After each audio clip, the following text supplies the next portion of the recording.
Mark, you're bidding for the Women's World Cup for 2035. Is it a done deal? You'll be the only European bid, or have you got a challenge?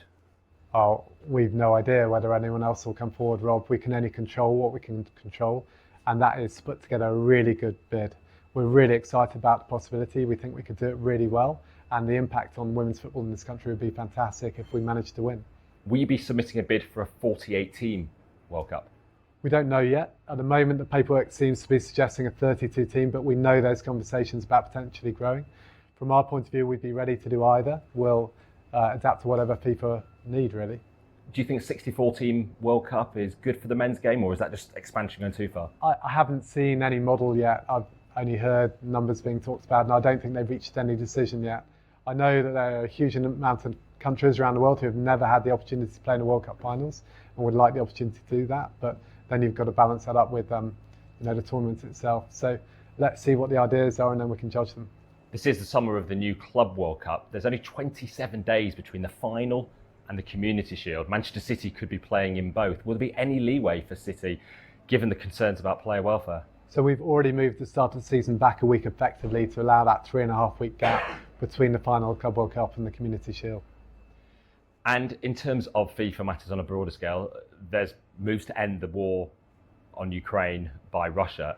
Would you be happy seeing Russia return to football? Would you be happy hosting Russia here at Wembley? Look, I think everyone in football and the world would love to see an end of the conflict. It is a big summer for you with the Women's Euros, but it's a tough group. Does that mean there's a bit more flexibility in terms of the target you're setting Sarina Wiegman this time? Well, we never have a hard and fast target. We just want to go into every tournament being as well prepared as possible to win. And Sarina and Lionesses will obviously be doing everything they can to defend their title. But is reaching the final the minimum given the high expectations? We don't view it like that. I know that it's easy for some people to have a really binary target, but actually we do an all-round review of the tournament. We look at how the team's performed, how the backroom team have performed, and then we take a view. But from our point of view, at the moment we just focus on the tournament ahead. We're really excited about the opportunity for Lionesses to defend their title, and I'm sure they'll be giving it their best. There's no diversity on Sarina Wiegman's coaching staff. Is that something that will change before the tournament? Oh, we've no idea whether anyone else will come forward, Rob. We can only control what we can control, and that is to put together a really good bid coming into coaching. And all we can do in terms of that is control opportunities for a broad range of people from all backgrounds to come into coaching and try and progress them through the pipeline. In the FA strategy video, it says we'll fight discrimination to the bitter end. What does that mean? Because we're seeing so many instances still across the game in stadiums. We're seeing social media abuse. It doesn't seem to be getting any better. So I think there's lots of different areas that need focus. So we've done a lot of work with social media companies and also with our own prosecution effectively in providing packages to the police to prosecute for online hate. We've also stiffened our penalties in terms of grassroots and any possible offences there.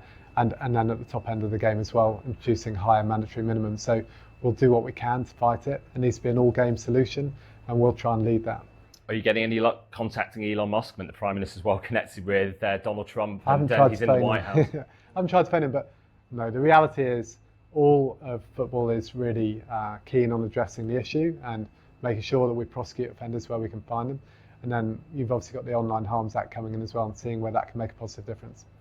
And finally, it is a new era for the men's team as well with Thomas Tuchel. Is his target to win the World Cup? Have you seen anything that he's done that gives you confidence he'll be on that path when the first game's underway? I think he's made a great start. He's established connections with his long list of players and also really good connections internally as well. So we're excited about the future.